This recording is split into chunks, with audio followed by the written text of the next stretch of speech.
given that we are living through a horrendous pandemic, and our government had said that it'd be over in 18 days, and it's gone worse over time. But when it started, I, of course, wanted to know how it started. And at that time, I wrote a piece, I wrote my blog on my flight back, rushing home to not be locked down outside India, to at least come home to be locked down. And this was March last year. And I wrote ecological reflections on the coronavirus. And I realized that our health is connected through biodiversity, and disease is connected through the destruction of biodiversity. And that's why a paradigm of extermination that destroys diversity is a disease-creating paradigm. We are one Earth family on one planet, healthy in our diversity and interconnectedness. The planet's health and our health is not separable. We can be linked worldwide through the spread of disease, like the current coronavirus. When we invade the homes of other species, manipulate the plants and the animals for commercial profits and greed, and spread monocultures. Or we can be connected through health and well-being for all, by protecting biodiversity of ecosystems and protecting the biodiversity integrity, self-organization of all living beings, including humans. New diseases are being created because a globalized, industrialized, inefficient food and agriculture model is invading into the ecological habitat of other species and manipulating animals and plants with no respect for their integrity or their health. The illusion of the earth and her beings as raw material to be exploited for profits is creating one world connected by disease. And now this whole year should have been a lesson and a wake-up call. The health emergency is not the only emergency the system is creating. It is waking us to the connectedness of multiple emergencies. The climate emergency, the extinction emergency of disappearance of species, the disease emergency, and with it, the hunger emergency, because they're not separate. A system of food production that is driven by profits and extraction and the use of poisons and fossil fuels cannot be linked to the processes. It is disembedded from the processes that maintain the earth systems that give us food. The evidence is so clear. The evidence is clear that the pockets of Ebola were always where deforestation had happened. In India, we had the Kirsner forest disease, and there'd been very detailed epidemiology. Kirsner, the monkey disease, wherever there was patches of deforestation, and the HIV and the Zika and all of these new pandemics have emerged from a limitless greed model of agribusiness. Now, a lot of people are still stuck with the myth that industrial agriculture is the solution to feeding the world. First of all, no one feeds the world. I think who feeds the world? Feeds families? We feed communities. We feed our countries. Feeding the world is what the nutrition cycle does, not agribusiness, not the Monsantos. So the myth that was created when the chemicals from the concentration camps were brought into agriculture by the group of IG Farben and their partners in America, the DuPonts and the Monsantos and the Rockefellers and the Standard Oils, they worked as one common interest of making money through the death of people. When they moved into agriculture, they redefined agriculture from being a self-organized, renewable system where living systems work together in cooperation and mutuality and the economics of giving, into an industrial system where the inputs were fossil fuels and chemicals derived from fossil fuels, and the output was commodities. And it's like our bodies were where all this was put through.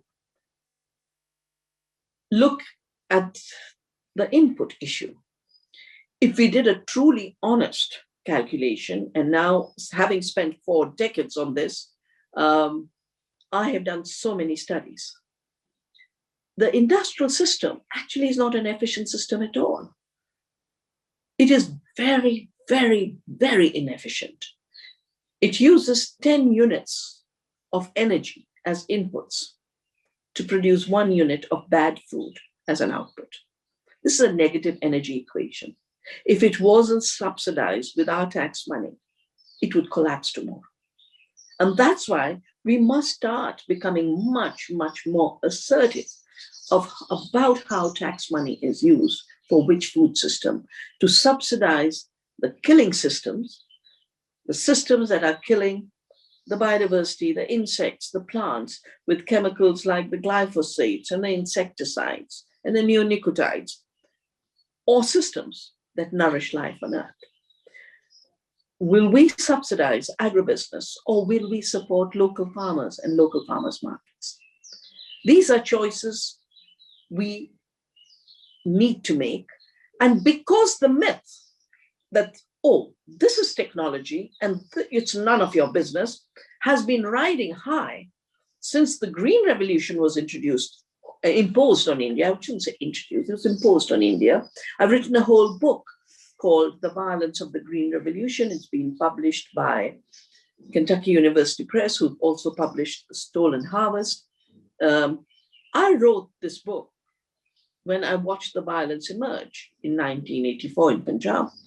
I had been familiar with a Punjab that had been very peaceful and very prosperous, the richest state.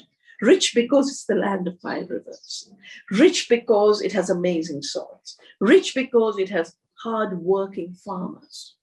Rich because a few hundred years ago, an amazing person called Guru Nanak basically gave teachings that good food and the giving of food is the highest duty of humanity on Earth. And that's why you will not be surprised that whether it is the pandemic in New York or today in India, where it's oxygen deficiency, or during the Syrian war or Iraq, no matter where you are in the world, a Gurudwara, a Sikh temple based on Guru Nanak's teaching, will organize food because they see the giving of food as the highest service, not rituals and not hate.